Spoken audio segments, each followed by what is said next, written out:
तो कैसी हो मिस्टर एक्स की लॉयल फैमिली। आज के पॉडकास्ट में मैं आपके लिए जो स्टोरी लेकर आया हूं ना, वह आप लोगों को जानना बहुत ही ज्यादा जरूरी हो जाता है। दरअसल इस समय छुट्टियों का मौसम चल रहा है, तो घूमने फिरने माहौल हो रहा है और बहुत ही जल्दी बरसात भी आने वाली है। तो आप सभी लोग कहीं ना कहीं घूमने ट्रैकिंग करने के लिए अवश्य जाएंगे। तो ऐसी जगह जगह पर आप घूमने जाते हैं जो बहुत ही ज़्यादा रोमांचक होती है। पहाड़ी इलाका होता है जहाँ पर ठंडी ठंडी हवा चलती है। लेकिन इस रोमांच के चलते कई बार हम ना समझ में बहुत बड़ी गलती कर जाते हैं। जब हम नई जगह पर जाते हैं तो उसके बारे में अच्छे से जानते भी नहीं हैं। कई पुरातात्विक चीज़ वहाँ पर हमें दिखाई देती है, कई मंदिर वगैरह दिखाई देते हैं। अब हम सोचते हैं कि हर मंदिर भगवान के ही होते हैं, लेकिन मंदिरों में भी अपना अलग अलग फर्क होता है। जैसे आप नॉर्मल गांवों में जाएंगे तो वहां पर उनके लोकल लोक देवता होते हैं जिनकी वह पूजा करते हैं, और अक्सर दूसरे इंसानों में उनकी परछाइयां आती है जो अक्सर आप गांव में देखते भी होंगे। और वह उसी इंसान के अंदर अपना रूप दिखाते हैं और उनसे जो भी सवाल पूछते हैं वह उनका उपाय बताते हैं। तो अगर गलती से कभी उनके लोक देवता को आप छेड़ दे, नुकसान पहुंचा दे या उनको किसी नींद से जगा दे, तो जैसा रूप उनका अच्छा वाला है उतना ही भयानक रूप उनका बुरा वाला भी होता है, और उसमें वह किसी का भी बड़ा अहित भी कर सकते हैं, क्योंकि वह लोक देवता होते हैं, भगवान नहीं होते। भगवान तो सर्वव्यापी है, वह तो कभी आपका अमंगल कर ही नहीं सकते। लेकिन लोक देवताओं के पास इस प्रकार की कुछ पावर होती है जो अगर आप उनको छेड़ दे तो वह आपका नुकसान करते हैं। तो आज जो स्टोरी है वह हिमाचल के एक छोटे से गांव मानपुर की है, जहां पर कुछ लोग घूमने के लिए गए थे और वहां पर उनका लोक देवता था, और उन्होंने बिना कुछ जाने समझे जिज्ञासा के चलते कुछ गलतियां कर दी, और वह लोक देवता उनके पीछे पड़ गया। और फिर जो उसका रूप देखने को मिला, उसने उन सभी दोस्तों के होश उड़ा दिए थे। अच्छा, तो स्टोरी आगे बढ़े उससे पहले जो भी साथी पहली बार आए हैं वो चैनल को जरूर ज्वाइन कर ले और हमारी इस फैमिली का हिस्सा बन जाए। चलिए स्टोरी शुरू करते हैं। तो जैसा कि मैंने आपको बताया कि यह स्टोरी है हिमाचल के एक छोटे से गांव मानपुर की। ये गांव एक छोटी सी पहाड़ी पर बसा एक छोटा सा पहाड़ी गांव है। मुश्किल से 15-20 घर होंगे इस गांव में, वो भी एक दूसरे से दूर। तीन ओर से बड़े बड़े पहाड़ों और एक तरफ से गहरी खाई से घिरा होने के कारण इस गांव की सुंदरता और इसकी दुर्गमता दोनों ही अपने आप में अद्भुत हैं।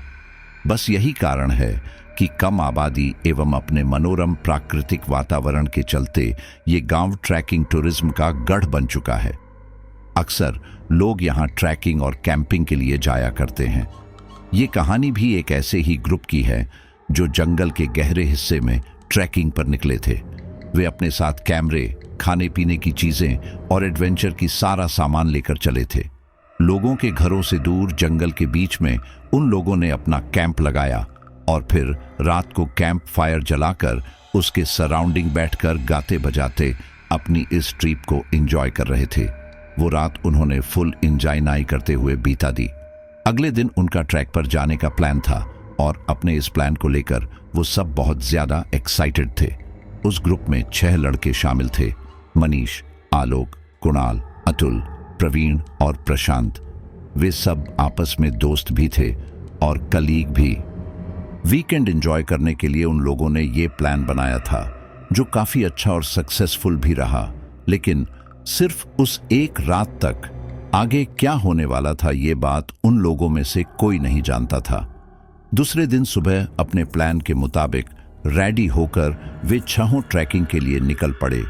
हालांकि घने जंगल के बीच में होने के बावजूद भी उस एरिया में कोई हिंसक जानवर नहीं था। बस एक भालू का ही डर था, और भालू एक साथ इतने सारे लोगों को देखकर हमला नहीं करते। ऐसे में उन्हें उसका भी कोई खास डर नहीं था। वे अपने इस सफर को यादगार बनाते हुए व्लॉग्स बना रहे थे, फोटोग्राफी कर रहे थे और वाइल्ड लाइफ का भरपूर एंजॉय करते हुए आगे बढ़ रहे थे। इसी बीच दोपहर हो जाने पर उन्होंने एक अच्छी सी जगह देखकर वहां चादर बिछा दी ताकि वहां बैठकर थोड़ा सुस्ता सकें और अपना लंच भी कर सकें। काफी देर से लगातार चलने के कारण वे लोग थोड़ा थक भी गए थे, इसलिए उन्होंने अब और आगे न जाकर वापस लौटने का मन बना लिया था ताकि शाम होने से पहले वे लोग अपने कैंप्स तक पहुंच जाएं। वहां बैठकर उन लोगों ने अपना लंच वगैरह किया और फिर वहीं सुस्ताने के लिए लेट गए। उनमें से उनका एक दोस्त अतुल अपने कैमरे में उस जगह की शूटिंग करते हुए उन लोगों से थोड़ा दूर निकल आया था। हिमाचल के खूबसूरत हरे भरे जंगल हर किसी का मन मोह लेते हैं। वो भी उन्हीं जंगलों की खूबसूरती को अपने कैमरे में रिकॉर्ड करना चाहता था, साथ ही साथ अपनी सोशल प्रोफाइल को भी इम्प्रेसिव बनाना चाहता था। बस इसी धुन में वो जंगल में अंदर की तरफ निकल आया। वहां उस जगह थोड़ा आगे उसे एक छोटी सी खाई, जहां आसानी से उतारा जा सकता था, के अंदर एक पुराना सा दिखने वाला मंदिरनुमा स्ट्रक्चर दिखा, जिसे देखकर अतुल बहुत ज्यादा हैरान होकर रह गया। उसके मन में आया, भला इस जगह पर कोई मंदिर भी हो सकता है। आई कांट बिलीव दिस, उसने खुद से ही कहा, और यही कहते हुए वो बड़ी ही तेजी के साथ अपने दोस्तों की तरफ भागा। उसे इस तरह भागते हुए आते देख उसके दोस्त बोले, अरे भाई अतुल, क्या हुआ तुझे? जंगल में कोई भालू वालू देख लिया क्या तूने? उनकी बात सुनते ही जवाब देते हुए अतुल ने कहा, अरे नहीं यार मनीष, आलोक यार मुझे वहां उस तरफ एक छोटी सी खाई में एक पुराने मंदिर का स्ट्रक्चर दिखा है यार, वही बताने आया हूं मैं तुम लोगों को। आई थिंक हमें वहां जाना चाहिए। उसकी बात सुनते ही उसका एक दूसरा दोस्त कुणाल बोला, सो वोट, इसमें बताने वाली क्या बात है? होगा कोई मंदिर किसी लोकल गॉड का, हमें उससे क्या, और हमें वहां क्यों जाना चाहिए भला? कुणाल की बात सुनते ही उसका समर्थन करते हुए उनके दोस्त प्रवीण ने कहा, कुणाल ठीक कह रहा है अतुल, खाई के अंदर कोई मंदिर है तो वो जरूर किसी लोकल गॉड का ही होगा, जिनकी पूजा और रिचुअल अलग होते हैं। हमें भूलकर भी किसी लोकल आदमी को साथ लिए बिना वहां नहीं जाना चाहिए, ये खतरनाक हो सकता है। उन दोनों की बातें सुनते ही उनका दूसरा दोस्त प्रशांत हंसते हुए बोला, यार प्रवीण, यार किसी मंदिर में जाने के लिए भी किसी लोकल आदमी को ढूंढना पड़े, ये कुछ ज्यादा ही नहीं है यार। कितना डरते हो तुम लोग? हम वहां जाकर कौन सा कुछ उल्टा सीधा काम करने वाले हैं? जाएंगे, देखेंगे, कुछ समझ आया तो ठीक, वरना स्ट्रक्चर और मूर्ति देखकर लौट आएंगे। उसमें भला क्या हो जाएगा? आफ्टर ऑल वो एक मंदिर है, कोई कब्रिस्तान नहीं। प्रशांत की बात सुनते ही उसमें हामी भरते हुए अतुल तुरंत रिएक्ट करते हुए बोला, हाँ यार गाइज, एक मंदिर ही तो है, मैं कौन सा किसी कब्रिस्तान में चलने की बात कर रहा हूं। चलते हैं ना यार, क्या तुम लोग भी इतने डरपोक बन रहे हो यार? प्रशांत और अतुल की बात सुनते ही मनीष और आलोक भी वहां जाने और उस मंदिर को देखने के लिए तैयार हो गए। इस पर अब वहां जाने में कुणाल को भी कोई खास प्रॉब्लम नहीं थी, लेकिन प्रवीण को वहां जाना ठीक नहीं लग रहा था। लेकिन अपने पांचों दोस्तों के इंसिस्ट करने पर वो उनकी बात टाल नहीं सका और वो सब अतुल के पीछे पीछे उस दिशा में चल पड़े जहां उसने वो मंदिर देखा था। थोड़ी दूर जाने पर उन सबको खाई की तरफ इशारा करते हुए अतुल बोला, वो देखो गाइस, वो रहा मंदिर, यहां से संभल कर हम नीचे उतर सकते हैं। एक छोटी सी पगडंडी की ओर इशारा करते हुए अतुल ने कहा। अतुल की बात सुनकर और उस मंदिर के स्ट्रक्चर को देखकर वे सभी उसे देखने के लिए लालायित हुए और उस पगडंडी के सहारे धीरे धीरे एक दूसरे का हाथ पकड़कर एक दूसरे को सहारा देते हुए उस खाई में उतरे। वो खाई ज्यादा गहरी नहीं थी, इसलिए उन्हें उतरकर नीचे जाने में कोई ज्यादा तकलीफ नहीं हुई। हाँ, उस मंदिर के किनारे उससे सटकर एक गहरी खाई थी, इतनी गहरी कि अगर किसी का पैर फिसला तो वो सीधे यमलोक ही जाएगा। लेकिन मंदिर का प्रांगण ठीक ठाक था, जहां आराम से एक साथ 8 से 10 लोग खड़े रह सकते थे। उस मंदिर और उसके स्ट्रक्चर को देखते ही प्रशांत बोल पड़ा, wow, what a beautiful place. हमें अपने व्लॉग्स की शूटिंग के लिए इससे बेस्ट प्लेस नहीं मिल सकती थी। वास्तव में ये जगह तो बेहद शानदार है और साथ ही हैरान कर देने वाली भी। इतनी छोटी सी खाई में इतना अच्छा मंदिर का स्ट्रक्चर और उसके नीचे इतनी गहरी खाई, इट्स अमेजिंग। उसकी बात सुनते ही तुरंत रिएक्ट करते हुए अतुल बोला, अरे यार, इसीलिए तो मैं तुम लोगों को यहाँ लेकर आया हूँ। हमारे हिमाचल की ट्रिप में इस व्लॉग की शूटिंग के साथ ही 4 चांद लग जाएंगे। It's wonderful. अगर हम इस जगह शूट करेंगे तो देखना हमें मिलियंस ऑफ व्यू मिलेंगे, आई गारंटीड। कहते हुए उसने अपनी बात खत्म की। उसका उत्साह देखते ही बन रहा था। यही सोचकर वो लोग उस मंदिर के एरिया में शूट करने लगे। वो मंदिर ज्यादा बड़ा नहीं था, छोटा सा मंदिर था और उसके बाहर एक छोटा सा प्रांगण था जहां 8 से 10 लोग खड़े रह सकते थे, बस। मंदिर के अंदर एक अजीब सी मूर्ति थी जो एक अज्ञात देवता की थी, जिसका चेहरा एक दानव जैसा खूंखार प्रतीत हो रहा था। उसके बड़े बड़े बाल और बड़ी बड़ी दाढ़ी उसे भयावह बना रही थी। उस पर उसकी सफेद पत्थर से बनी बड़ी बड़ी आंखें उसे और भी विचित्र बना रही थी। और सबसे खास बात तो ये थी कि उस मूर्ति के माथे पर सींग थे। आज से पहले उन लोगों ने किसी देवता की मूर्ति का ऐसा स्वरूप नहीं देखा था। उस मूर्ति का मुंह खुला हुआ था, जिसमें से उसके बड़े बड़े दांत और मजबूत जबड़ा साफ दिखाई दे रहा था।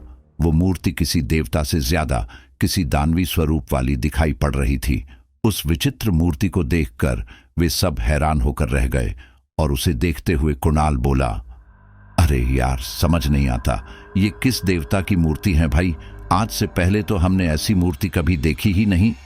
उसकी बात सुनते ही प्रवीण बोला, अरे यार कुणाल, तूने ही बताया था ना, ये कोई लोकल गॉड की मूर्ति होगी जिन्हें हम नहीं जानते। उसकी बात का समर्थन करते हुए मनीष बोला, प्रवीण इज राइट। अतुल जो व्लॉग बनाते हुए अब तक मंदिर के स्ट्रक्चर को शूट कर रहा था, उसने अब उस अजीब से दिखने वाले देवता की मूर्ति को भी शूट करना शुरू कर दिया था। मूर्ति की पिक्चर शूट करते करते उसने ओवर एक्साइटमेंट में उस मूर्ति को टच करना शुरू कर दिया। जैसे ही उसने उस मूर्ति को छुआ, उसे एक अजीब सी अनुभूति हुई। और सिर्फ उसे ही नहीं, उन 6 दोस्तों को अजीबो गरीब अनुभव होने लगे। उन्हें लगा कि जंगल में अचानक ही कुछ अजीब हो रहा है। पेड़ पौधे हिलने लगे और हवा में एक अजीब सी आवाज सुनाई देने लगी, जैसे बहुत से सियार या भेड़िए एक साथ रो रहे हों। अचानक शुरू हुई इन असामान्य घटनाओं की वजह से उन सभी के मन में एक दबे हुए भय का जन्म हुआ। लेकिन इन बातों पर ज्यादा ध्यान न देते हुए दोस्तों ने सोचा कि ये शायद जंगल की सामान्य गतिविधि है। जंगल के अंदर ये सारी चीजें होना नॉर्मल सी बात है। लेकिन चीजें उन्हें इतनी ज्यादा अबनॉर्मल लग रही थी, इसलिए जल्द ही उन्हें एहसास हुआ कि अब उन्हें उस जगह से निकल जाना चाहिए। और यही बात सोचकर वे सब के सब तुरंत वहां से निकल पड़े। लेकिन बाहर का माहौल बिल्कुल भी अच्छा नहीं था। बाहर आंधी की स्थिति बनी हुई थी और ऐसी स्थिति में उस पतली सी पगडंडी वाले रास्ते से ऊपर चढ़ने में उन 6 दोस्तों को बहुत ज्यादा प्रॉब्लम हो रही थी।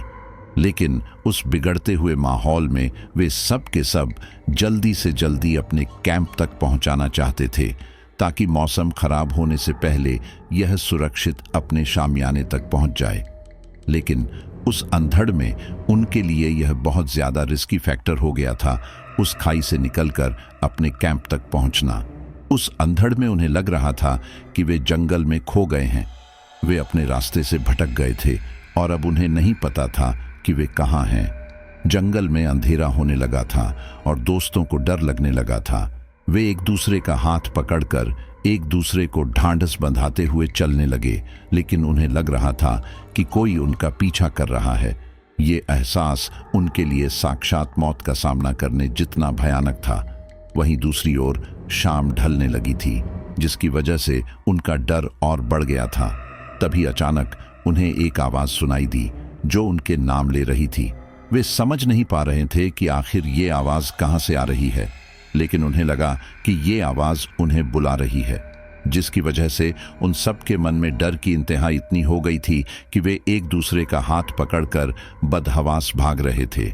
लेकिन जितना तेज वो लोग भाग रहे थे, वो आवाज भी उतनी ही तेजी से उन लोगों का पीछा कर रही थी। उन सब की सांसें बढ़ गई थीं। उन्हें समझ नहीं आ रहा था कि आखिर उन लोगों के साथ हो क्या रहा है। तभी अचानक उन सभी को एक साथ एक तेज झटके जैसा कुछ अनुभव हुआ। ऐसा लगा जैसे कोई बहुत बड़ी भारी भरकम चीज उन लोगों के सीने से टकराई और उसके बाद उनकी आंखों के आगे अंधेरा छा गया। उसके बाद उन्हें ऐसा एहसास हुआ जैसे किसी ने उन्हें जोर से हवा में उछालकर पटक दिया हो। जब वे लोग गिरे तब उनकी आंखें खुली तो उन लोगों ने खुद को फिर से उसी मंदिर में पाया जहां से वे लोग बचकर भाग निकले थे। खुद को उसी मंदिर के प्रांगण में गिरा देख उन लोगों के तो होश ही उड़ गए, क्योंकि उन्हें अच्छी तरह से याद था कि एक दूसरे का हाथ पकड़कर उस खाई से बाहर निकले थे, तो फिर वापस मंदिर तक कैसे पहुंच गए। यही सब सोच सोच कर उनकी हालत खराब हो रही थी। वही वो आंधी तूफान उनके उस मंदिर में आते ही सब कुछ एकदम शांत हो गया था, जिसकी वजह से उनके मन को थोड़ी शांति तो मिली, लेकिन डर था इस बात का कि आखिर वो उस मंदिर तक पहुंचे कैसे। वो कौन सी एनर्जी थी जिसने उन्हें झटके से उछालकर दोबारा उस मंदिर में पहुंचा दिया था। यह सवाल उनके जहन में बार बार उठ रहा था, साथ ही साथ मन ही मन डर भी लग रहा था। खैर, जैसे तैसे उन्होंने एक दूसरे को संभाला और एक दूसरे को थामते हुए धीरे धीरे उठे, और सबके शरीर में काफी चोट भी आई थी, क्योंकि जिस तरह से लगभग हवा में उड़ते हुए एक पत्ते की तरह वे उस जगह पर आकर गिरे थे, उससे उनकी पीठ और कमर पर काफी बल पड़ा था। इसलिए एकदम से उनका उठ पाना भी संभव नहीं हो रहा था। अभी एक दूसरे को संभालते, आहें भरते हुए वो सब लोग जमीन से उठे ही थे कि तभी अचानक से उनके गालों पर जोर जोर से किसी ने थप्पड़ मारने शुरू कर दिए। जो उन्हें मार रहा था वो उन्हें दिखाई नहीं दे रहा था, बस उनके गालों पर पड़ते जोरदार थप्पड़ों की आवाज और उनकी चीखें पूरे वातावरण में गूंज रही थी। आहा, आहा, आहा, स्टॉप, आहा, स्टॉपिड, आहा। लेकिन वो थप्पड़ बेहताशा लगातार उन पर पड़े ही जा रहे थे। उन थप्पड़ों की मार इतनी तेज थी कि वे लोग मंदिर के दीवार के एक कोने से दूसरे कोने तक टकरा रहे थे। उस मारपीट से उन सबकी हालत खराब हो गई थी। कौन हो तुम? क्यों मार रहे हो हमें? आखिर हमने क्या बिगाड़ा है तुम्हारा? प्रवीण की बात सुनते ही उन पर पड़ने वाली थप्पड़ों की मार अचानक से बंद हो गई, जिससे उन सब ने राहत की सांस ली, क्योंकि उन बेतहाशा पड़ने वाले थप्पड़ों की मार से उनके गाल सूज गए थे। लेकिन अगले ही पल अचानक से ही उन्हें अपने पीछे किसी के तेज तेज सांसें लेने की आवाज सुनाई देने लगी। हा हा हा हा।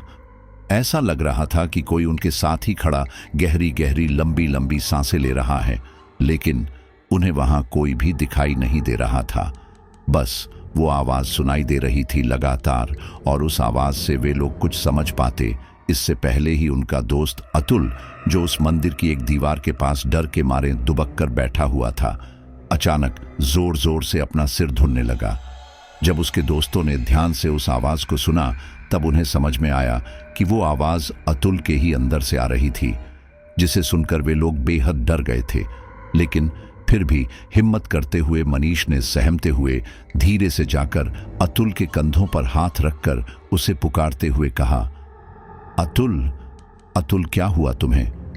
तुम इस तरह से क्यों बिहेव कर रहे हो? लेकिन अतुल ने उसकी बात का कोई जवाब नहीं दिया। वो लगातार जोर जोर से अपना सिर ढूंढ रहा था।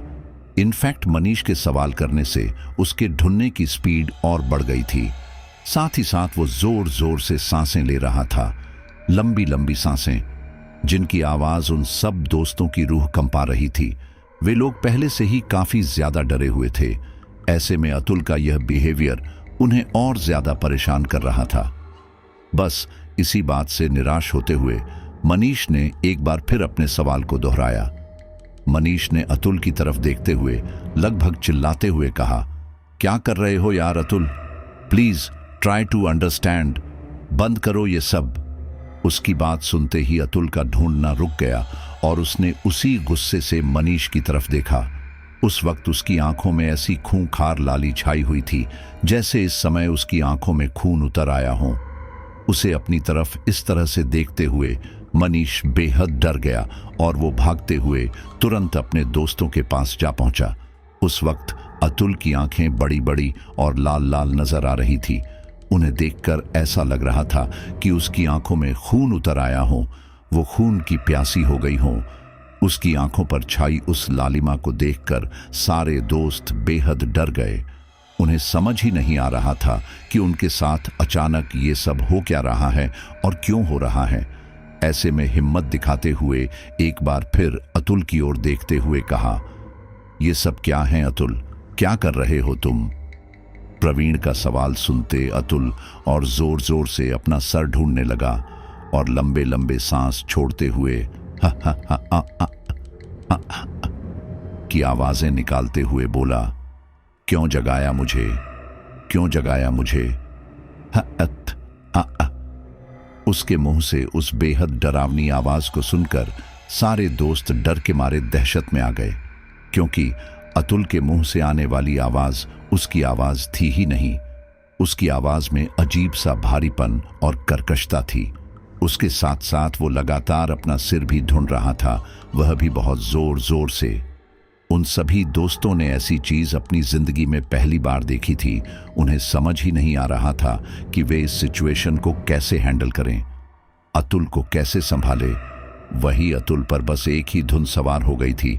वो लगातार बस एक ही बात बोले जा रहा था, क्यों जगाया मुझे, क्यों जगाया मुझे, और साथ ही साथ अपना सिर्फ जोर जोर से ढूंढ रहा था। उसकी हालत देखकर वो सारे दोस्त इस बात को समझ गए थे कि उसके साथ जरूर कुछ ना कुछ प्रॉब्लम है, पर क्या और उसे कैसे हैंडल करना है उनकी समझ में से परे था।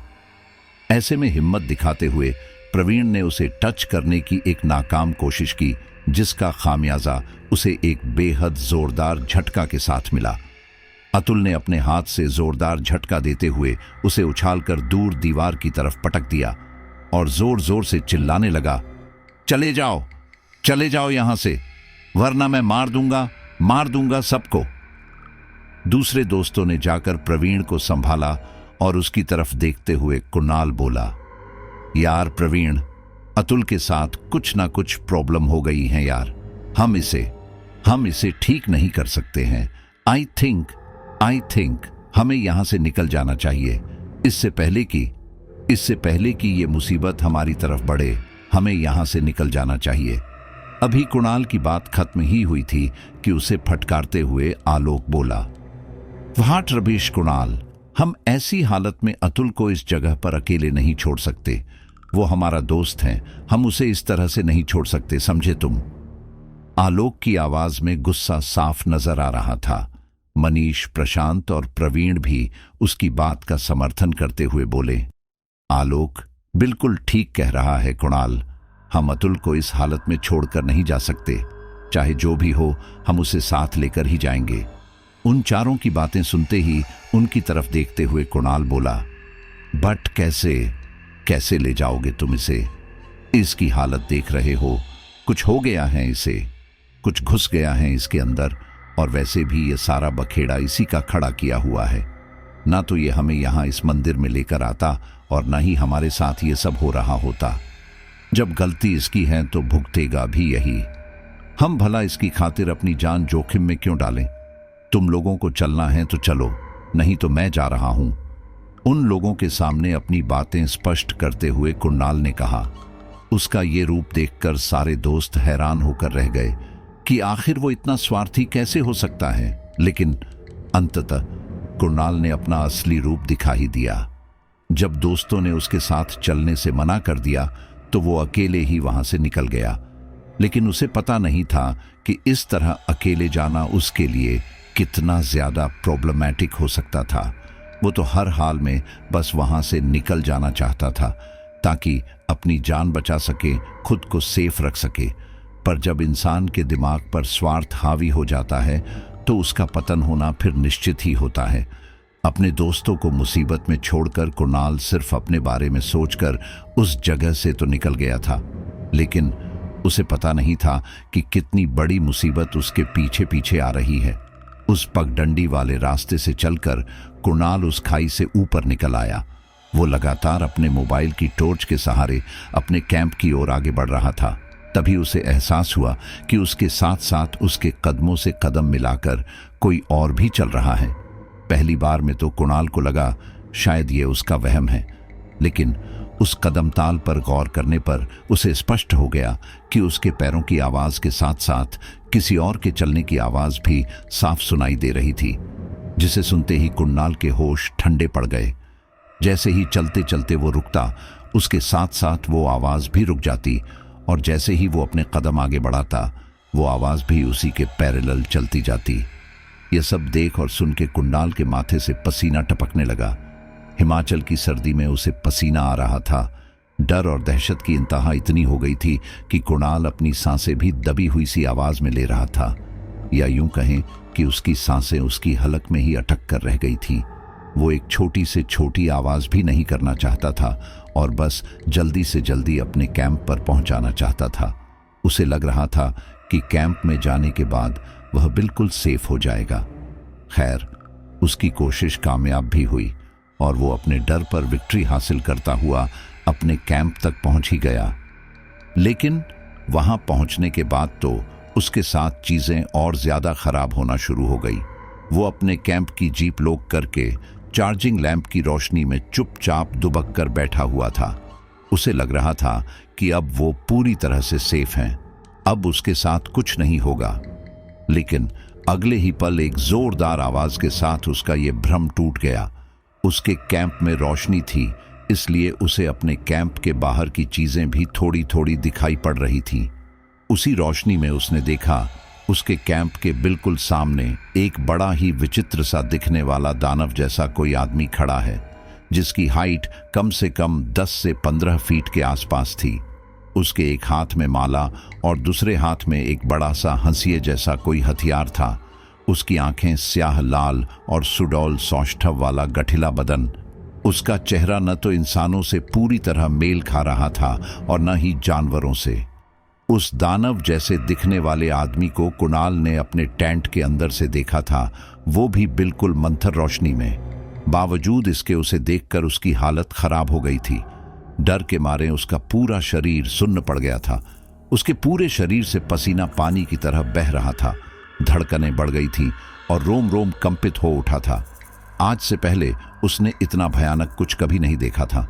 उस वक्त उसके जिस्म का सारा खून डर और खौफ के मारे बिल्कुल जम ही गया था। कुणाल की हालत उस वक्त ऐसी हो गई थी जैसे वो कोई जिंदा इंसान नहीं, एक मिट्टी का पुतला हो। वो चिल्लाना चाहता था, वहां से भाग जाना चाहता था, लेकिन उसका शरीर और उसकी आवाज दोनों पूरी तरह से अकड़ गए थे। ऐसा लग रहा था मानो उसकी पूरी बॉडी ही पैरालाइज हो गई हो।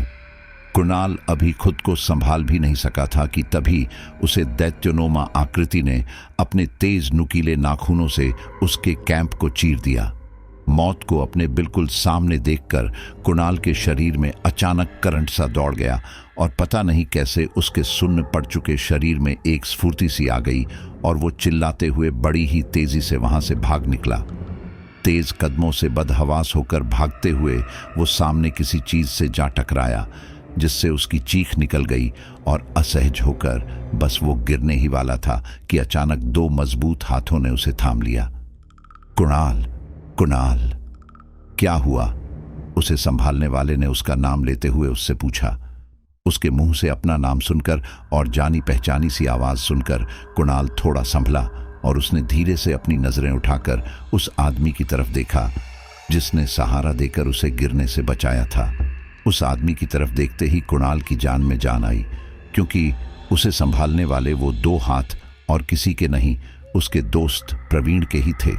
उसके साथ उसके बाकी दोस्त आलोक, प्रशांत, मनीष और अतुल भी थे। मनीष और प्रशांत ने अतुल को सहारा देकर पकड़ रखा था, क्योंकि वो अभी होश में नहीं था। आलोक भी उन लोगों की मदद कर रहा था और प्रवीण हाथ में मोबाइल की टॉर्च के सहारे उनके लिए रास्ता बना रहा था। वे लोग उस खाई से निकलकर जंगल में इधर उधर भटकते और कांटों में उलझते हुए किसी तरह अपने कैंप तक आ पहुंचे थे। ठीक उसी वक्त उन्हें कुणाल की चीख सुनाई दी, जिसे सुनते ही प्रवीण और आलोक उसकी हेल्पर के लिए तुरंत उस आवाज की दिशा में दौड़े। तब उन्हें सामने से बदहवास सी हालत में कुणाल भागते हुए आते दिखाई। उसे देखकर प्रवीण और आलोक उसी जगह पर रुक गए। उन्हें लगा शायद कुणाल भी उन्हें वहां देखकर खुद ब खुद रुक जाएगा, लेकिन ऐसा कुछ नहीं हुआ। कुणाल इतना ज्यादा डरा हुआ था कि उसे सामने खड़े अपने दोस्त भी नहीं दिखाई दिए। वो तो बस पीछे की तरफ देखते हुए बदहवास होकर आगे दौड़ रहा था और इसी चक्कर में वो आलोक से टकरा गया, जिससे वो और आलोक दोनों असहज हो गए। कुणाल तो लगभग गिरने ही वाला था कि प्रवीण ने उसे थाम लिया। जब कुणाल ने अपनी आंखों के सामने प्रवीण और आलोक को देखा तो उसके दिल को गजब का सुकून मिला और उसने हड़बड़ाते हुए प्रवीण के हाथों को अपने दोनों हाथों से, जो प्रवीण के हाथों में थे, से छूते हुए खुद को ये विश्वास दिलाने की कोशिश की कि वो सेफ हैं और उसे जिन हाथों ने थामा है वो उसके दोस्त प्रवीण के ही हाथ हैं। जब उसे इस बात की तसल्ली हो गई तो उसने राहत की सांस ली, लेकिन उसकी इस हरकत से उसके दोस्त सकते में आ गए थे। इसलिए उसे इस तरह से बदहवास होकर भागने का कारण पूछते हुए प्रवीण ने कहा, क्या हुआ कुणाल, तुम इतना घबराए हुए क्यों हो और इतनी रात गए इस तरह बदहवास होकर कहां भागे जा रहे हो? उसके सवाल सुनते ही कुणाल बेहद घबराई हुई सी आवाज में अपने हाथों से पीछे की तरफ इशारा करते हुए बोला, वो पीछे टेंट में, वहां कोई है प्रवीण, वहां कोई है, बहुत बड़ा है, बिल्कुल एक राक्षस के जैसा है, बहुत भयानक है। मैं बड़ी मुश्किल से अपनी जान बचाकर वहां से भाग निकला हूं। वो मुझे मारना चाहता है, वो मुझे मार डालेगा, वो हम सबको मार डालेगा प्रवीण, वो हम सबको मार डालेगा। उसकी बातों ने उन सब दोस्तों को पूरी तरह से हैरान करके रख दिया था और उसी हैरानी भरी नजरों से उसकी ओर देखते हुए प्रवीण ने पूछा, पर कौन मार डालेगा हमें? तुम किसकी बात कर रहे हो कुणाल? कौन है वहां? उसके सवाल का जवाब देते हुए बेहद घबराई हुई सी आवाज में कुणाल ने कहा, पता नहीं कौन है वो, बहुत बड़ा है प्रवीण, और बेहद भयानक भी। उसके बड़े बड़े नाखून हैं, बड़े बड़े दांत, चेहरा इंसान का नहीं जानवर का है। समझ में नहीं आता वो कौन है, 2 पैरों वाला इंसानी शरीर वाला जानवर या फिर कोई दानव, कोई भूत, पता नहीं कौन है वो। लगभग रोते हुए कंपाती हुई बेहद घबराई हुई सी आवाज में कुणाल ने उन लोगों को अपनी आप बीती कह सुनाई। उसकी पूरी बात सुन लेने के बाद आलोक ने प्रवीण की तरफ देखते हुए कहा, मुझे लगता है यहां कुछ तो गड़बड़ है प्रवीण, पहले अतुल और अब कुणाल। मुझे लगता है हमें चलकर देखना चाहिए आखिर क्या है वहां, और फिर इसके अलावा हमारे पास और कोई ऑप्शन भी तो नहीं। कहते हुए आलोक ने एक हताशा भारी सांस छोड़ी। उसकी बात में सहमति जताते हुए प्रवीण ने कहा, तुम ठीक कह रहे हो आलोक, हमें वहां जाकर देखना ही होगा। और फिर वे सब लोग अपने कैंप्स की तरफ आगे बढ़े। कुणाल डर रहा था, इसलिए वो सबसे पीछे चल रहा था। इनफैक्ट वो तो वहां जाना ही नहीं चाहता था, लेकिन उस भयानक जंगल में इतनी रात गए उसके पास और कोई ऑप्शन भी तो नहीं था उसके पास उन लोगों के साथ जाने के अलावा। इसलिए वो उनके साथ साथ अपने कैंप्स की तरफ आगे बढ़ा। वहां जाकर उन लोगों ने देखा कि 2 कैंप्स तो बिल्कुल ठीक थे, जबकि एक कैंप पूरी तरह से डिस्ट्रॉय हो चुका था। उसे देखकर ऐसा लग रहा था जैसे किसी ने जानबूझकर उसे फाड़ दिया हो, लेकिन वहां ऐसा कोई जीव नहीं दिखा जैसा कुणाल ने बताया था। लेकिन उस एक कैंप की हालत देखकर वे लोग समझ गए थे कि वहां जरूर कुछ न कुछ तो हुआ है। इसलिए इस बारे में ज्यादा सवाल जवाब न करते हुए उन लोगों ने 3-3 के पेयर में उन 2 कैंपों में आसरा लिया। उन लोगों को लगा कि अब वे अपने कैंप में पूरी तरह से ठीक और सुरक्षित हैं, पर शायद वे नहीं जानते थे कि जो चीज उन लोगों के साथ जुड़ी थी वो कितनी खतरनाक हो सकती थी। अपने कैंप में आसरा लिए उन्हें अभी कुछ ही पल गुजरे थे कि अचानक उन लोगों को अपने कैंप्स के आसपास किसी के बड़े बड़े कदम भरते हुए चलने की साफ साफ आवाज सुनाई देने लगी, जिसकी वजह से कुणाल बेहद डर गया और बड़ी ही दबी हुई सी आवाज में उसने प्रवीण की तरफ देखते हुए कहा, सुना तुमने प्रवीण? ये वही आवाज है, उस दानव के चलने की आवाज। मुझे भी पहले यही आवाज सुनाई दी थी। हाँ, मुझे लगता है वो फिर से आ गया है। अब वो हम लोगों में से किसी को नहीं छोड़ेगा। बड़ी ही सहमी हुई सी आवाज में दबी हुई सी सांस छोड़ते हुए कुणाल ने कहा। उसकी बात सुनते ही प्रवीण ने उसे शांत रहने का इशारा करते हुए उस आवाज पर गौर किया और अपने कैंप के अंदर से ही बाहर झांकने की कोशिश करने लगा, सेम वैसे ही जैसे कुणाल ने किया था पहले। लेकिन इस बार तो वो इतना ज्यादा डरा हुआ था कि उस खौफनाक चीज को वापस देखने की उसमें जरा भी हिम्मत नहीं बची थी। इसलिए उसने अपना मुंह अपने घुटनों के पीछे छिपा लिया था और आंखें भी पूरी तरह से भींचकर बंद कर ली थी। उसके डर को उसके चेहरे पर, उसके हाव भावों में बिल्कुल साफ देखा जा सकता था। वहीं दूसरी ओर आलोक भी प्रवीण की ही तरह उस शख्स को देखने की कोशिश कर रहा था जिसके पैरों की आहट लगातार उन्हें सुनाई दे रही थी। दूसरे कैंप में मनीष और प्रशांत का भी वही हाल था। उन्हें भी वो भारी भरकम पैरों के चलने की आवाज साफ सुनाई दे रही थी, पर बाहर कुछ भी दिखाई नहीं दे रहा था। बस वो आवाज आ रही थी लगातार, टक टक टक टक टक टक टक टक। अभी वो लोग बाहर देखने की कोशिश ही कर रहे थे कि तभी अचानक एक बार फिर अतुल जोर जोर से अपना सिर ढूंढने लगा। उसे फिर से ये हरकत करते देख मनीष और प्रशांत की तो जान ही सकते में आ गई। एक तो बाहर किसी बेहद भारी भरकम इंसान के कदमों की आवाज, उस पर अब अतुल का फिर से सिर ढूंढना देख उन दोनों की तो सिट्टी पिट्टी ही गुम हो गई। ऊपर से प्रवीण और आलोक भी वहां नहीं थे उन दोनों के पास। ये सिचुएशन उनके लिए कितनी ज्यादा भयानक थी ये तो बस वो दोनों ही जानते थे। वहीं अतुल जोर जोर से अपना सिर धुनते हुए जोर जोर से हंसने लगा। वो इतना जोर जोर से हंस रहा था कि उसके हंसने की आवाज दूसरे कैंप में कुणाल, प्रवीण और आलोक को भी साफ साफ सुनाई दे रही थी। लेकिन वे उसकी आवाज पहचान नहीं पा रहे थे, क्योंकि वो आवाज जरूर अतुल के अंदर से रही थी, पर वो अतुल की आवाज नहीं थी। इसलिए उन्हें लगा कि शायद जो अनदेखी चीज उनके कैंप के आसपास घूम रही है, ये हंसने की आवाज भी उसी की है, जिसे सुनकर वे तीनों बेहद डर गए थे और एक दूसरे का हाथ थामकर मन ही मन भगवान को याद करते हुए अपने कैंप के एक कोने में दुबक कर बैठ गए थे। इससे भी बुरा हाल प्रशांत और मनीष का हो रहा था, क्योंकि बाहर लगातार किसी विशालकाय आदमी के कदमों की आवाज आ रही थी और कैंप के अंदर उनके अपने दोस्त अतुल के शरीर से कोई और ही बोल रहा था। सच में उस वक्त उन दोनों की जो हालत हो रही थी उसे शब्दों में बयान कर पाना तो बहुत ज्यादा मुश्किल है। उनकी उस हालत को तो बस महसूस करके ही समझा जा सकता है। वो दोनों न तो अपने कैंप से बाहर जा पा रहे थे और न ही अपने कैंप में अतुल के साथ सुरक्षित थे, क्योंकि उस मंदिर में अतुल पहले भी हिंसक होकर उन पर हमला कर चुका था। इसलिए उस वक्त उन दोनों को हद से ज्यादा डर लग रहा था। इतना तो वे समझ ही गए थे कि अतुल के साथ चीजें बिल्कुल भी ठीक नहीं हैं। वो कभी भी उन पर हमला कर सकता है। यही सोच सोचकर उनका डर बढ़ता ही जा रहा था।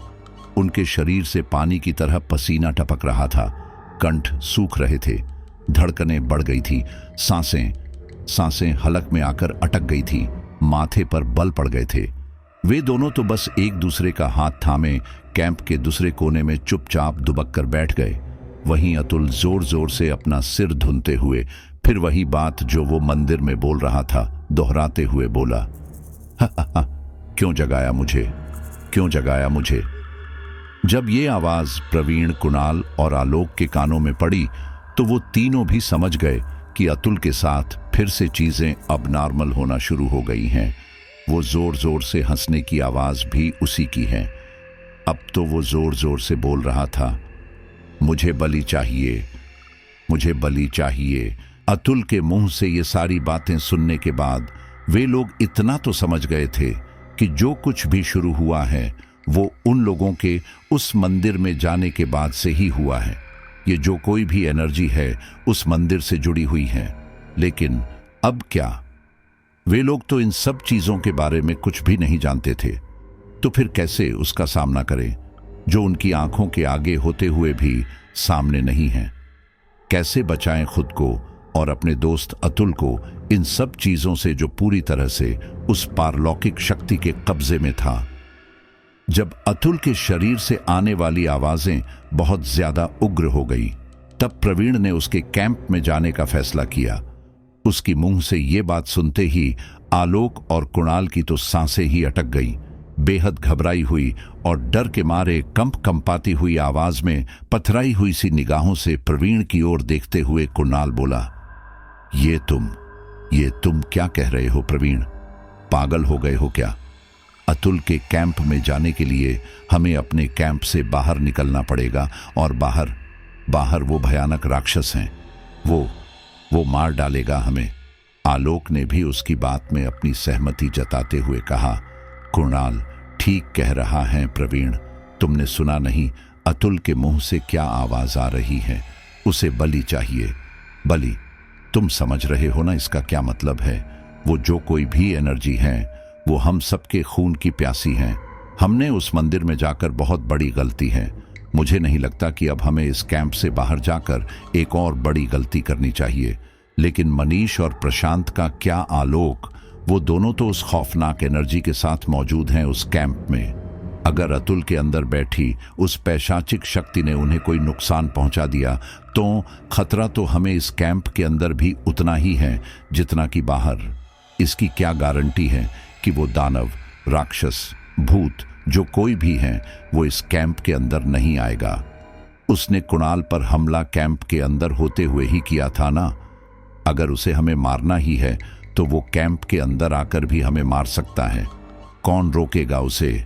इससे तो यही बेस्ट है ना कि हम इस मुश्किल घड़ी में अपने दोस्तों के पास जाएं और फिर हो सकता है कि हम सब लोगों के साथ होने से वो एनर्जी हम पर हमला ही न करे। आलोक और कुणाल को भी प्रवीण की बात ठीक लगी और उन दोनों ने उसके साथ अतुल के कैंप में जाने का डिसीजन लिया।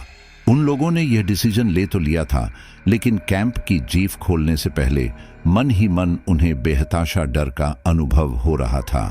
मन को पूरी तरह मजबूत कर लेने के बाद भी उन लोगों की हिम्मत नहीं हो रही थी कि वे कैंप का जिप लॉक खोलकर बाहर निकल सकें, क्योंकि वो कदम ताल की आवाज अब भी वैसे ही आ रही थी। जब काफी देर तक कोशिश करने के बाद भी उनकी हिम्मत नहीं हुई कि वह कैंप की जीप को अनलॉक कर सके, तब आखिरकार उन्होंने भगवान का सहारा लिया और अपने मोबाइल फोन में हनुमान चालीसा प्ले कर दी। हनुमान चालीसा की आवाज ने उन्हें अलग ही सपोर्ट दिया। उन्हें लगा कि अब जो कुछ भी होगा बजरंगबली देख लेंगे। यही सोचकर हनुमान चालीसा और हनुमान जी की शक्ति पर विश्वास रखते हुए आलोक और प्रवीण ने कैंप की जीप अनलॉक की। अब बारी थी बाहर निकालने की, सो अपने मोबाइल में हनुमान चालीसा चलाते हुए उसे एक वेपन की तरह इस्तेमाल करते हुए आगे रखकर सबसे पहले प्रवीण अपने कैंप से बाहर निकला। आलोक और कुणाल भी उसके पीछे डरते सहमते हुए आहिस्ता से बाहर निकले। उन लोगों के बाहर आते ही वो कदम ताल की आवाज एकदम से बंद हो गई, जिसकी वजह से उनका डर थोड़ा कम तो हुआ, लेकिन मिटा नहीं। वे लोग बस जल्दी से जल्दी अतुल के कैंप में जाना चाहते थे, जो उनके कैंप से थोड़ी दूरी पर था। इसलिए वे जल्दी से जल्दी भागते हुए उनके कैंप के बाहर पहुंचे और उन्होंने मनीष और प्रशांत को आवाज देते हुए कैंप की जीप अनलॉक करने की बात कही। लेकिन मनीष और प्रशांत इतना ज्यादा डरे हुए थे कि उन्हें उन तीनों की किसी भी बात पर विश्वास नहीं हो रहा था। वो दोनों तो ये बात मानने के लिए तैयार ही नहीं थे कि बाहर वास्तव में उनके दोस्त ही खड़े हैं। आखिरकार प्रवीण को अपने मोबाइल में चल रही हनुमान चालीसा का वॉल्यूम बढ़ाकर उन्हें ये भरोसा दिलाना पड़ा कि वे लोग उनके दोस्त ही हैं, कोई भूत प्रेत या दानव नहीं। हनुमान चालीसा को सुनकर उन दोनों को भी अपने दोस्तों पर विश्वास हो गया, क्योंकि डर और दहशत के पाश में घिरे होने के बावजूद भी उन्हें इतना होश तो था ही कि कोई भी दानव, भूत, प्रेत या पिशाच हनुमान चालीसा लेकर तो उनके पास आएगा ही नहीं। इसका मतलब जो उनके कैंप के बाहर खड़े हैं वो उनके दोस्त ही हैं। ये भरोसा होते ही मनीष ने तुरंत अपने कैंप की जीप अनलॉक कर दी। जीप अनलॉक होते ही प्रवीण, कुणाल और आलोक तीनों उन दोनों के कैंप में एंटर हो गए। वो कैंप छोटा था, उसमें सिर्फ 2 लोगों के सोने की व्यवस्था थी। ऐसे में अब उसमें 6 लोग थे, तो जाहिर सी बात थी कि उनके पास बैठने के लिए भी ठीक ठाक जगह नहीं थी उस कैंप में। उस पर अतुल, उस पर तो अलग ही धुन सवार थी। वो लगातार जोर जोर से अपना सिर ढूंढ रहा था और एक ही बात बारंबार दोहरा रहा था, क्यों जगाया मुझे? क्यों जगाया मुझे? मुझे बलि चाहिए, मुझे बलि चाहिए। उसकी ये हालत देखकर प्रवीण से रहा नहीं जा रहा था। आखिरकार उसने अपने मोबाइल में फिर से हनुमान चालीसा प्ले कर दी, वो भी फुल वॉल्यूम में, जिसकी वजह से अतुल बहुत ज्यादा अग्रेसिव हो गया और उसने प्रवीण पर हमला करने की कोशिश की। लेकिन उन सब दोस्तों ने मिलकर उसे पकड़ लिया और हनुमान चालीसा का पावर देखकर उन सब ने अपने अपने मोबाइल्स में हनुमान चालीसा प्ले कर दी।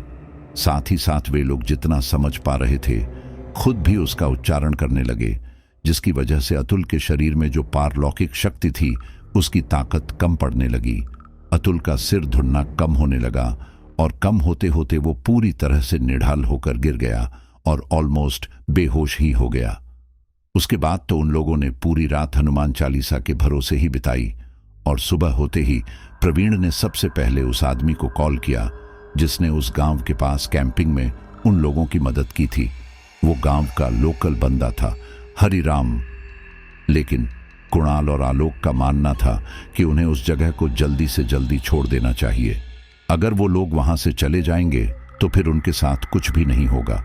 लेकिन अतुल अब भी बेहोश था, उसका पूरा शरीर बुखार से तप रहा था। ऐसे में प्रवीण ने उन लोगों को समझाते हुए कहा कि वो जो कोई भी एनर्जी है उनके साथ जुड़ चुकी है। अब वे लोग कहीं भी जाएंगे तो वो एनर्जी उनके साथ ही जाएगी, इसलिए ये बहुत ज्यादा जरूरी है कि वे उस एनर्जी से पीछा छुड़ाकर ही उस जगह को छोड़े। प्रवीण के फोन करते ही लगभग आधे पौने घंटे बाद हरिराम अपने एक साथी मुकुंद के साथ वहां आया। उसके आते ही प्रवीण ने उसे शुरू से लेकर सारी बात बताई और रात का पूरा किस्सा भी कह सुनाया। प्रवीण की बात सुनते ही हरिराम शॉक्ड हो गया और अचरज भरी निगाहों से उसकी ओर देखते हुए लगभग चिल्लाते हुए बोला, क्या ये आप क्या कह रहे हो साहब? आप उस खाई वाले मंदिर में गए थे। राम राम राम राम राम राम, आप लोगों को वहां नहीं जाना चाहिए था। आप लोग जानते भी हो वो मंदिर किसका है? वो मंदिर बंशीरा का है। हरिराम के मुंह से बंशीरा का नाम सुनते ही सारे दोस्त बेहद घबरा गए और हरिराम की तरफ देखते हुए प्रशांत ने उससे पूछा, बंशीरा ये क्या होता है? उसका सवाल सुनते ही जवाब देते हुए हरिराम बोला, बंशीरा पहाड़ों में विचरण करने वाला देवता होता है जो बाहरी लोगों से और बुरे लोगों से जंगल की रक्षा करता है। उन लोगों को बंशीरा के बारे में जानकारी देते हुए हरिराम ने कहा। उसकी बात सुनते ही मनीष बोला पड़ा, अगर वो कोई देवता है तो हमें परेशान क्यों कर रहा है? आखिर हमने क्या बिगाड़ा है उसका? मनीष की बात सुनते ही जवाब देते हुए हरिराम के साथ आए उस दूसरे आदमी मुकुंद ने कहा, आप लोगों ने बताया कि आप खाई वाले मंदिर गए थे, वहीं से ये सब चालू हुआ है आप लोगों के साथ। इसका मतलब आप लोगों ने वहां जाकर कुछ ना कुछ गलत तो जरूर किया होगा, तभी बंशीरा नाराज हो गया है।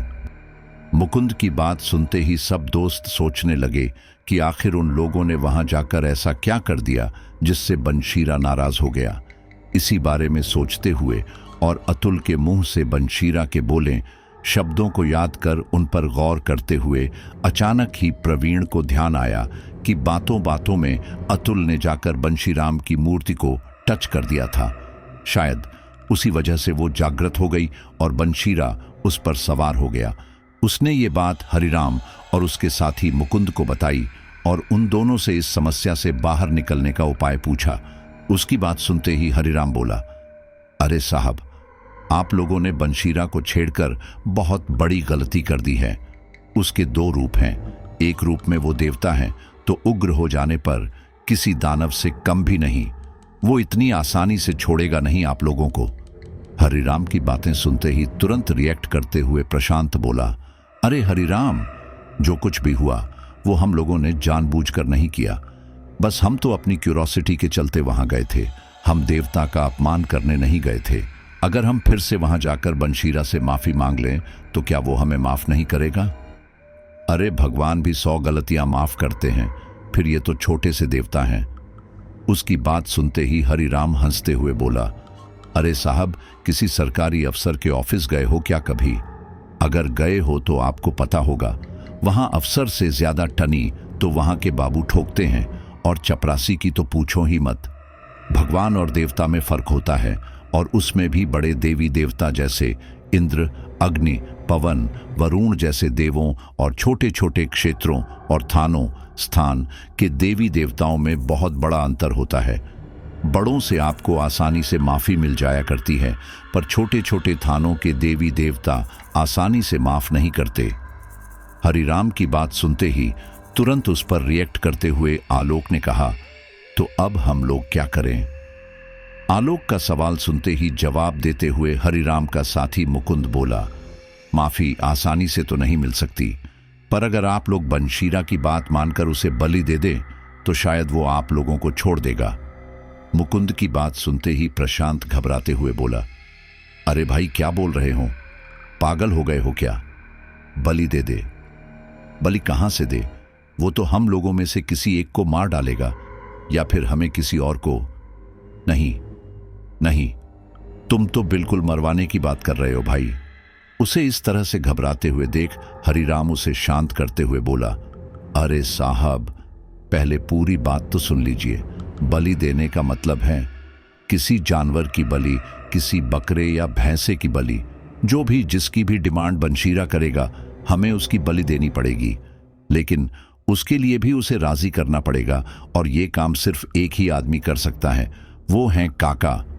उसके मुंह से अब किसी तीसरे आदमी का नाम सुनते ही अचरज भरी निगाहों से उसकी तरफ देखते हुए मनीष बोला, अरे भाई, अब ये काका कौन है?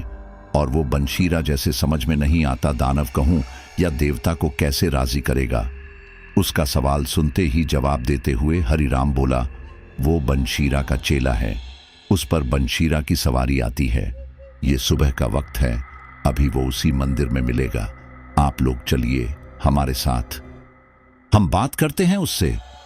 इस मामले में सिर्फ वही हमारी मदद कर सकता है। हरिराम ने जैसे ही उस मंदिर में जाने की बात कही, उसे सुनते ही उन सभी दोस्तों के होश फाख्ता हो गए। बड़ी मुश्किल से वे लोग बच बचाकर किसी तरह से वहां से भाग निकले थे। दोबारा उसी मंदिर में जाने की बात सुनकर उन सबके तो होश ही ठंडे पड़ गए थे। लेकिन मरता क्या न करता, उन लोगों को बनशीरा के कोप से बचना जो था, तो उन्हें मजबूरन वहां जाना पड़ा। उस मंदिर की तरफ बढ़ता उन लोगों का एक एक कदम उनके लिए बेहद भारी हो रहा था। अपने दोस्त अतुल को, जो भयानक बुखार से तप रहा था, उसे भी सहारा देकर एक बड़ी सी चादर की झोली बनाकर उसमें उसे लिटाकर वे लोग जैसे तैसे उसे लेकर उस खाई वाले मंदिर में पहुंचे जहां से ये सब शुरू हुआ था। हरिराम और मुकुंद ने बनशीरा के पुजारी काका से बात की और उसे सब कुछ बताया, जिसे सुनते ही काका पहले तो उन लोगों पर थोड़ा नाराज हुआ। उसका कहना था कि जिस चीज के बारे में पता ना हो, उन लोगों को उस चीज से उलझना नहीं चाहिए था। लेकिन हरिराम के समझाने पर उसने अपनी कुछ विधि करके बनशीरा का आह्वान किया, और कुछ ही पलों में उसका शरीर जोर जोर से धूंझरने लगा। वो भी उसी तरह से जोर जोर से अपना सिर धुन रहा था जैसे पिछली रात अतुल धुन रहा था। बनशीरा ने उसके शरीर में आते ही उन सभी दोस्तों को फटकार लगाई, क्यों जगाया मुझे? हाँ, क्यों जगाया मुझे? मैं नहीं छोड़ूंगा तुम लोगों को, नहीं छोड़ूंगा। इस पर हरिराम ने उससे माफी मांगते हुए कहा, माफ करो महाराज, माफ कर दो इन लोगों को। ये लोग पहाड़ी लोग नहीं हैं, आपके बारे में जानते नहीं हैं, इसलिए इनसे ये गलती हो गई। ये लोग यहाँ आपसे माफी मांगने आए हैं। कहते हुए हरिराम ने उन लोगों से माफी मांगने का इशारा किया। उसका इशारा मिलते ही उन सब दोस्तों ने काका के शरीर में बैठे बनशीरा के सामने अपने घुटने टेक दिए और हाथ जोड़कर माफी मांगते हुए बोले, प्लीज हमें माफ कर दीजिए। हम यहाँ आपका अपमान करने या आपको परेशान करने के लिए नहीं आए थे। हम तो बस आपकी मूर्ति को देखकर थोड़ा हैरान हो गए थे, इसीलिए हमारे दोस्त अतुल से आपकी मूर्ति को छूने की भूल हो गई। प्लीज हमें माफ कर दीजिए। आप जो कहेंगे हम लोग वो करने के लिए तैयार हैं। बस आप हमें माफ कर दीजिए और हमारे दोस्त अतुल को ठीक कर दीजिए। कहते हुए उन सब ने बनशीरा के सामने झुककर उसे सजदा किया। उनके द्वारा माफी मांगे जाने पर बनशीरा थोड़ा शांत हुआ और उसने एक हुंकार भरते हुए कहा, माफी तो तुम्हें मिल जाएगी, पर एक शर्त पर। तुम लोगों ने मेरी मूर्ति को छूकर, मुझे छूकर मेरी नींद खराब की है, बिना मतलब मुझे जगा दिया है। इसलिए अब मुझे भूख लग रही है, मुझे बलि चाहिए, मुझे खून चाहिए, मुझे कच्चा मांस चाहिए। बनशीरा के मुंह से ये बातें सुनने के बाद तो उन सब दोस्तों के होश ही उड़ गए। उसका वो अग्रेसिव रूप काका के शरीर में होते हुए भी इतना ज्यादा खौफनाक लग रहा था, जिसे देखकर उन लोगों की रूह कांप उठी थी। उसका हुंकार भरते हुए जोर जोर से बोलना, अग्रेसिव होना और जोर जोर से उछाल मारते हुए लगातार अपना सिर ढूंढना, ये सब उनके लिए अत्यंत बहुत ज्यादा भयानक था। और उस पर उसकी वो डिमांड, जिसे सुनकर वे लोग बुरी तरह कांप उठे। उसकी स्फूर्ति, उसका खौफनाक अंदाज देखकर उन लोगों की तो हिम्मत ही नहीं हो रही थी कि वे अब आगे एक शब्द भी और बोल सकें। ऐसे में उनकी मदद करते हुए हरिराम ने उनकी तरफ से हामी भरी। हाँ हाँ महाराज, आप बताइए महाराज, आपको किसकी बलि चाहिए, बकरे की या भैंसे की? तब बनशीरा ने उनसे एक मोटे भैंसे के मांस की डिमांड की और कहा कि उसकी मांग पूरी होते ही वो अतुल के शरीर को अपने प्रभाव से मुक्त कर देगा। ये कहने के साथ ही बनशीरा ने काका के शरीर को छोड़ दिया। बनशीरा के कहे अनुसार हरिराम और मुकुंद ने उन लोगों से पैसे लेकर एक बड़े भैंसे का इंतजाम कर दिया और उसी शाम काका की देखरेख में उसी मंदिर में बनशीरा को उस भैंसे की बलि दी गई। इधर बनशीरा की डिमांड पूरी हुई, उधर अतुल पूरी तरह से ठीक हो गया। उसका अंगारों सा तपता शरीर एकदम नॉर्मल हो गया, बिना किसी दवाई, बिना किसी डॉक्टर के। ये देख उसके दूसरे दोस्तों प्रवीण, मनीष, कुणाल, प्रशांत और आलोक ने राहत की सांस ली। वहां की सारी विधियां पूरी करके वे सब दोस्त वहां से ऐसे भागे कि फिर मुड़कर दोबारा उन्होंने पहाड़ों में घूमने जाने और कैंपिंग करने की बात से तो तौबा ही कर ली। उस एक रात ने उन्हें साक्षात यमलोक के ऐसे दर्शन करवाए कि उस रात की याद उन लोगों के जहन से मिटाए नहीं मिटती हैं। लेकिन इस सब के बीच सबसे अच्छी बात ये रही कि वे सब दोस्त सही सलामत अपने घर लौटे और बनशीरा ने भी अपना वचन निभाया। उस दिन के बाद से आज तक उन लोगों ने कभी सपने में भी बनशीरा को नहीं देखा।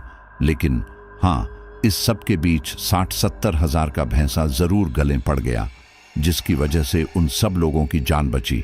और तब जाकर उन लोगों को समझ आया कि जिस चीज के बारे में नॉलेज ना हो उसे कभी छेड़ना नहीं चाहिए, वरना कुछ इसी तरह बैठे बिठाए मुसीबत गले पड़ जाती है। उन लोगों की किस्मत अच्छी थी कि उस रात उनके साथ जो कुछ भी घटा वो खौफनाक तो था पर जानलेवा नहीं, वरना कुछ भी हो सकता था।